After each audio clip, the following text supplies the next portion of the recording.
Good morning, friends. Today we'll continue to discuss the topic organizational ethics.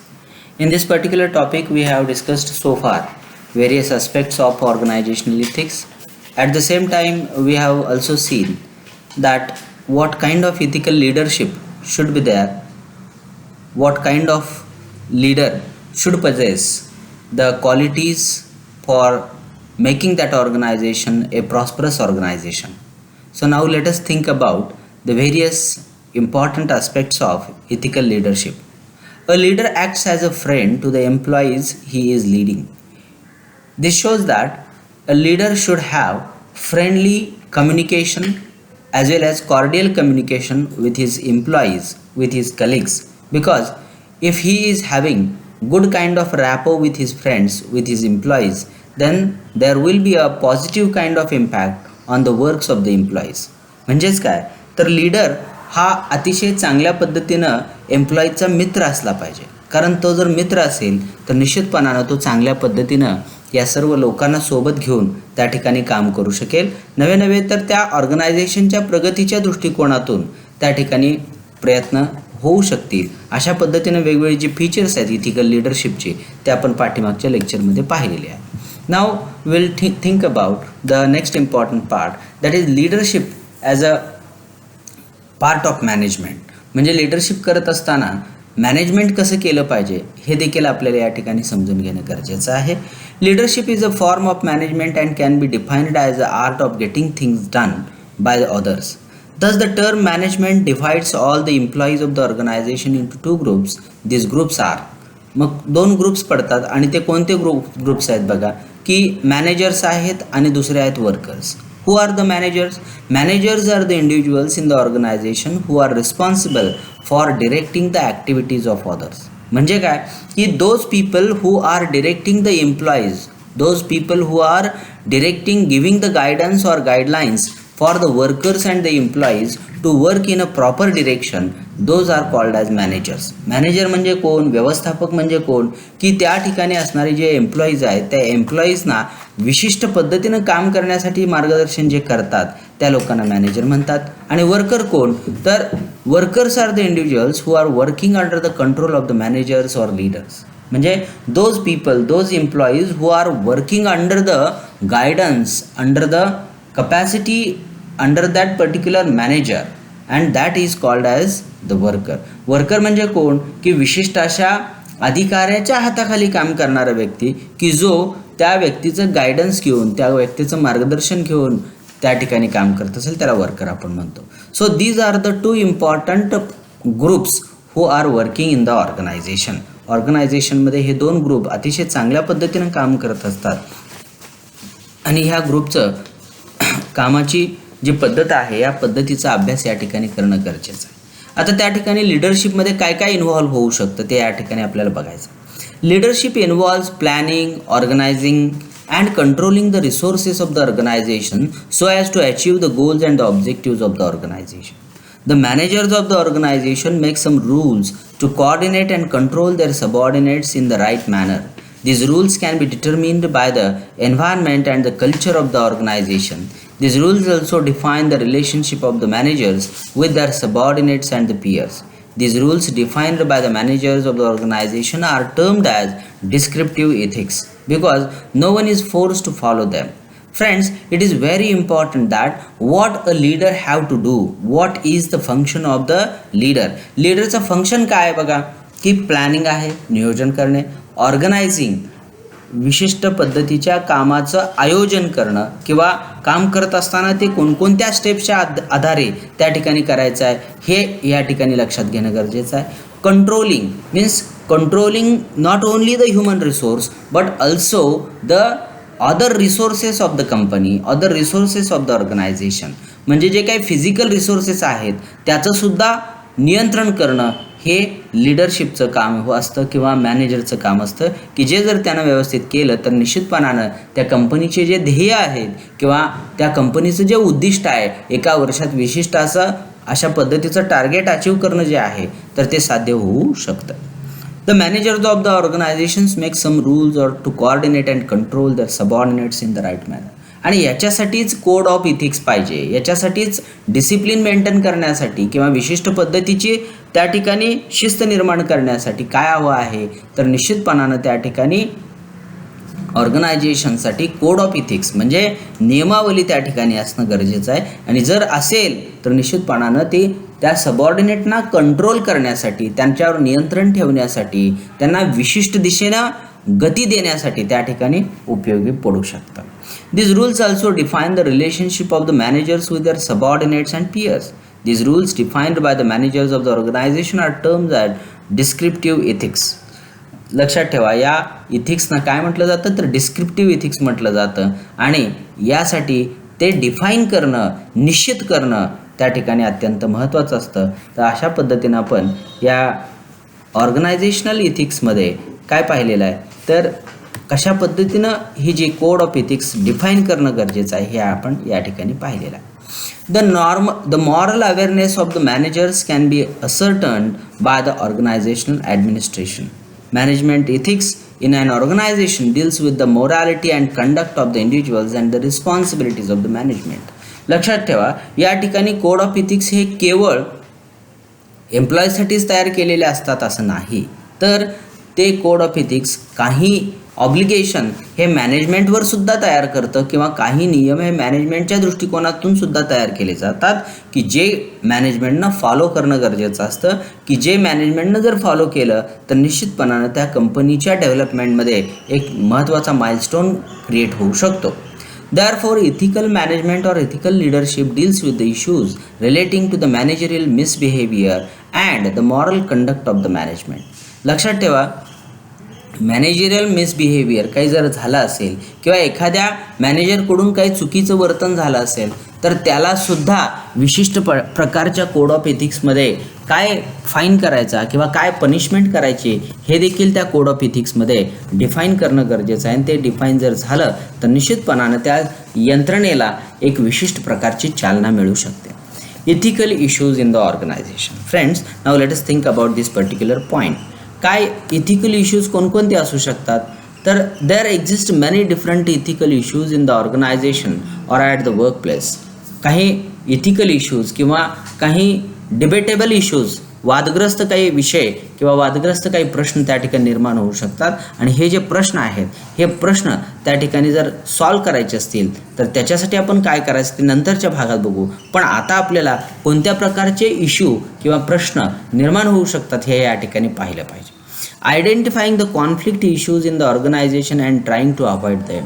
लक्षात ठेवा, काही जे कॉन्फ्लिक्ट क्रिएट करणारे इश्यूज आहेत, for example wages of the workers म्हणजे कामगारांचा जो पगार आहे हा निश्चितपणाने एक वादग्रस्त इश्यू आहे किंवा कामगारांचा पगार हा त्या ठिकाणी प्रश्नचिन्ह निर्माण करण्यासारखा प्रश्न आहे. कारण अशा वेळी काय होतं की पगार किती असावा, कामाचा वेळ किती असावा आणि त्याचा मोबदला किती दिला गेला पाहिजे याच्यावरती प्रत्येक व्यक्तीचं मत हे भिन्न असू शकतं. कदाचित मालकाचं मत हे अतिशय कमी पगार दिला जावा कारण तो त्याचा प्रॉफिट मिळवण्याचा प्रयत्न करत असेल.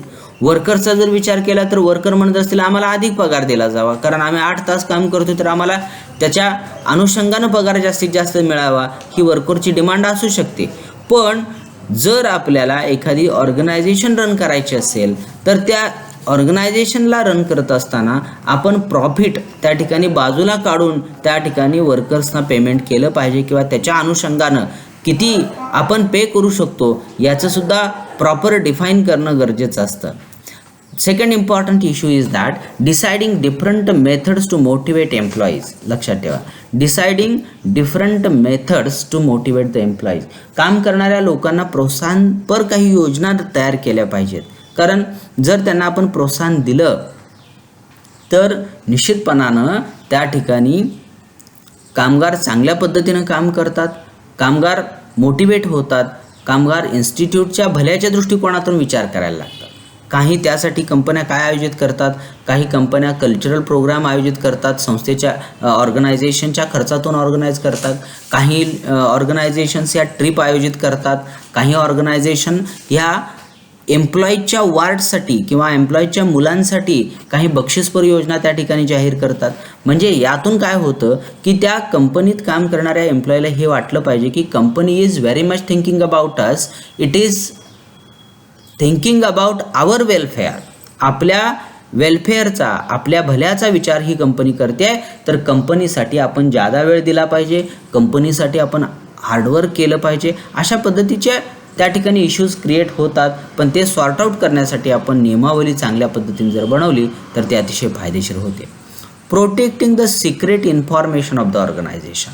लक्षात ठेवा, कंपनीमध्ये काही गोपनीय माहिती असते, तर ही गोपनीय माहिती बाहेर जाता कामा नये. आणि मग त्याच्यासाठी या गोपनीय माहितीचं जे काही ठराविक व्यक्तींकडं ती जी माहिती आहे त्या व्यक्तींनासुद्धा आपली माहिती, आपल्या कंपनीची माहिती बाहेर जाता कामा नये. याच्यासाठी क्रिएशन ऑफ द ऑनेस्टी म्हणजे प्रामाणिकपणाची त्याच्यामध्ये निर्मिती केली पाहिजे आणि त्याची लॉयल्टी आपल्या कंपनीशी बांधील असली पाहिजे, हे त्या ठिकाणी निर्माण करणं गरजेचं आहे. हा देखील इश्यू तितकाच महत्त्वाचा आहे. आणि कसा डेटा कॉन्फिडेन्शियल राहील, कशी आपली माहिती गोपनीय राहील, याच्यावरती फोकस करणं अत्यंत गरजेचं आहे. Identifying the areas of interest of the customers, employees, suppliers, owners and the staff. लक्षात घ्या की या ठिकाणी कस्टमर सॅटिस्फॅक्शन ही फर्स्ट प्रायोरिटी असली पाहिजे कोणत्याही ऑर्गनायझेशनची. तर त्याच्यासाठी पहिल्यांदा आपल्याला कस्टमरची इंटरेस्ट काय आहेत, एम्प्लॉईची इंटरेस्ट काय आहेत, सप्लायरची इंटरेस्ट काय आहेत, ओनरची इंटरेस्ट काय आहेत आणि स्टाफची इंटरेस्ट काय. ह्या सगळ्यांचे जे इंटरेस्ट आहेत हे इंटरेस्ट आयडेंटिफाय करून घेणं गरजेचं आहे. ज्या क्षणाला तुम्हाला हे आयडेंटिफाय होतील, ज्या क्षणाला हे तुम्हाला लक्षात येतील की यांचे इंटरेस्ट हे आहेत, त्या क्षणाला त्या ठिकाणी कंपनीच्या प्रगतीच्या दृष्टिकोनातून वाटचाल सुरू होते. आणि त्यासाठी आपल्याला ह्या गोष्टी लक्षात घेणं, त्या गोष्टी आपल्याला करणं अत्यंत महत्त्वाचं आहे. Taking action against the reports of the complaints in the organisation. ही देखील बाब तितकीच महत्त्वाची आहे. कारण जर काही कंप्लेंट येत असतील, काही तक्रारी होत असतील, तर ह्या तक्रारी त्या ठिकाणी लक्षात घेणं आणि नुसत्या लक्षात घेऊन चालणार नाही, तर ह्या तक्रारींवरती योग्य पद्धतीची उपाययोजना त्या ठिकाणी करणं अत्यंत महत्त्वाचं आहे. आणि ह्या उपाययोजना करत असताना आपण त्याला प्रॉपर जस्टिस दिला पाहिजे, प्रॉपर न्याय दिला पाहिजे. कारण प्रत्येक कामगार हा त्याच्या दृष्टिकोनातून योग्यच काम करत असतो, परंतु त्याच्याकडून झालेली जी चूक आहे ती अनावधानानं झालेली आहे का त्यानं मुद्दामून केलेली आहे, हे देखील तितकंच लक्षात घेणं गरजेचं आहे. आणि त्यामुळं काही कंप्लेंटच्या बाबतीत ॲक्शन घेतल्या पाहिजेत. काही वेळा कठोर व्हावं लागतं, ऑर्गनायझेशनला त्या ठिकाणी थोडंसं कडक भूमिका घ्यावी लागते. पण कंप्लेंट कशा प्रकारची आहे ते पाहून त्या ठिकाणी निर्णय घेणं अत्यंत गरजेचं आहे. Handling different problems of the employees. आता एम्प्लॉईजचे काही पर्सनल प्रॉब्लेम असतील तर ते हँडल काही लोन प्रकरणं असतात, काही वेळा एम्प्लॉईजच्या घरामध्ये काही दुःखद घटना घडते, काही वेळा त्याला लीवची जास्तीत जास्त गरज पडते. अशा अनेक इथिकल प्रॉब्लेम्स असतात. तर हे जे इथिकल इश्यूज आहेत हे सॉर्ट आऊट करणं किंवा हे सॉल्व्ह करणं हे त्या लीडरचं किंवा मॅनेजरचं काम असतं. आणि त्यानं ते पूर्णपणे लक्ष घालून जर केलं तर निश्चितपणानं त्या ठिकाणी तो इतर कामगारांना किंवा तिथल्या एम्प्लॉईजना त्या ठिकाणी न्याय देऊ शकतो. Taking corrective action against the employees. लक्षात ठेवा, काही एम्प्लॉईज हे मिसबिहेव करत असतील किंवा काही मिस्चिवसनेस करत असतील, काही खोडकरपणा करत असतील, काही जाणीवपूर्वक चुका करत असतील, तर त्यांच्यावरती करेक्टिव्ह ॲक्शन म्हणजे काय, त्याला दुरुस्त करण्यासाठी त्याला थोडाफार का होईना दंड केला पाहिजे, थोडाफार का होईना त्याला पनिशमेंट केली पाहिजे. तर तशा पद्धतीनं करेक्टिव्ह मेजर्स किंवा करेक्टिव्ह ॲक्शन त्या ठिकाणी घेणं गरजेचं असतं. ते त्या ऑर्गनायझेशन घेतली पाहिजे, तरच त्यांच्यामध्ये त्या ठिकाणी बदल होऊ शकतो. आता पुढचा भाग काय सांगतोय बघा. Ethics management programmes are used by the organisations to manage the ethics in their workplace. According to the brain scrag, ethics programs convey corporate values using codes and policies to guide the decisions and behavior, and can include the extensive training and evaluating depending on the organization. Ethics management programs are made up of values, policies and activities that can affect the behavior of the organization. लक्षात ठेवा की एखाद्या ऑर्गनायझेशनच्या पॉलिसीवरती कशाचा मोठा परिणाम होऊ शकतो, तर सगळ्यात महत्त्वाची किंवा सगळ्यात प्रायोरिटी असणारी गोष्ट कोणती असेल तर इथिक्स मॅनेजमेंट प्रोग्राम्स. लक्षात ठेवा, इथिक्स मॅनेजमेंट प्रोग्रामच्या अंडर काय येतं तर त्या कंपनीची जी काही वेगवेगळ्या गोष्टी आहेत, पॉलिसीज आहेत, व्हॅल्यूज आहेत, ॲक्टिव्हिटीज आहेत, ह्या गोष्टी त्या ठिकाणी येतात आणि त्या जर गोष्टी त्यांनी चांगल्या केल्या तर निश्चितपणानं त्या कंपनीची त्या ठिकाणी प्रगती भरभराट होण्यास हरकत नाही. आता या ठिकाणी शेवटचा एक महत्त्वाचा मुद्दा आहे की ज्या मुद्द्यावरती आपल्याला फोकस करणं अत्यंत गरजेचं आहे. काय आहे तो मुद्दा? Managing ethics as a programme. Managing ethics as a programme is advantageous to the organizations in many ways. Some of the advantages are, लक्षात ठेवा ह्या ॲडव्हान्टेजेसमध्ये काय आहे, ह्या ॲडव्हान्टेजेसमध्ये कोणकोणते ॲडव्हान्टेज होतात ते लक्षात घेणं गरजेचं आहे. These programmes can assign an independent role to each individual in the organisation to manage the ethics. लक्षात ठेवा की प्रत्येक व्यक्तीला इंडिपेंडंट रोल त्या ठिकाणी असाइन केला जातो आणि हा जो रोल आहे तो जर रोल त्यांना त्याच्या प्रामाणिकपणानं त्यानं जर फॉलो केला तर निश्चितपणानं इतर सिस्टीमवरती त्याचा ताण येत नाही आणि सिस्टीम अतिशय चांगल्या पद्धतीनं चालते. Ethics management can provide the necessary operating values and behaviour to the organisations. लक्षात ठेवा ही जी इथिक्स मॅनेजमेंट आहे ही काय करते तर आवश्यक असणाऱ्या ज्या व्हॅल्यूज आहेत, आवश्यक असणारी जी मूल्य आहेत आणि त्याचबरोबर लोकांनी कसं वागलं पाहिजे हे जर त्या ठिकाणी डिफाईन केलं तर त्या ठिकाणी इथिक्स मॅनेजमेंट चांगल्या पद्धतीनं होऊ शकतं. This programmes are used to align the operating values and the behaviour. लक्षात ठेवा लोकांना विशिष्ट वागण्याच्या पद्धतीमध्ये चॅनलाइज करायचं झालं तर हा इथिक्स मॅनेजमेंट प्रोग्राम अत्यंत आवश्यक आहे. त्यानंतर इथिक्स मॅनेजमेंट प्रोग्रामचा ॲडव्हान्टेज काय आहे बघा. Ethics management programmes are used to schedule the different ethical requirements. Requirement काय आहेत किंवा गरजा काय आहेत ह्या गोष्टी त्या ठिकाणी लक्षात घेणं गरजेचं आहे आणि लोकांच्या गरजा, एम्प्लॉईच्या गरजा किंवा कस्टमरच्या गरजा लक्षात घेऊन त्या ठिकाणी इथिक्स प्रोग्राम जो आहे तो इथिकल प्रोग्राम डिफाईन केला पाहिजे. त्यानंतर महत्त्वाचा भाग कोणता येतोय बघा. These programmes provide structural mechanisms to handle the ethical problems. लक्षात ठेवा की हा जो इथिकल प्रोग्राम आहे तो काय करतो की इथिकल प्रॉब्लेम जे काही क्रिएट होतात किंवा काही जे नियमाच्या किंवा शिस्तीच्या अनुषंगाने जे प्रॉब्लेम क्रिएट होतात त्यांना देखील हँडल करण्याची ताकद, त्यांना देखील सॉल्व करण्याची ताकद ह्या इथिकल प्रोग्राममध्ये त्या ठिकाणी असते. These programs provide structural mechanisms to handle the ethical problems. They also provide some guidelines to the decision making. And this is a very important aspect of the ethical program that they provide strong and very concrete support for the decision making process.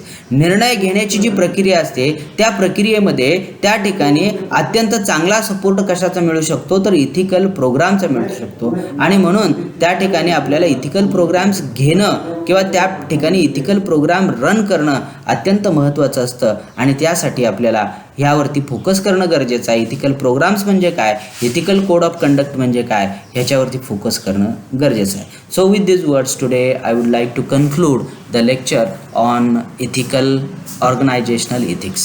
Thank you so much. I will lecture for again.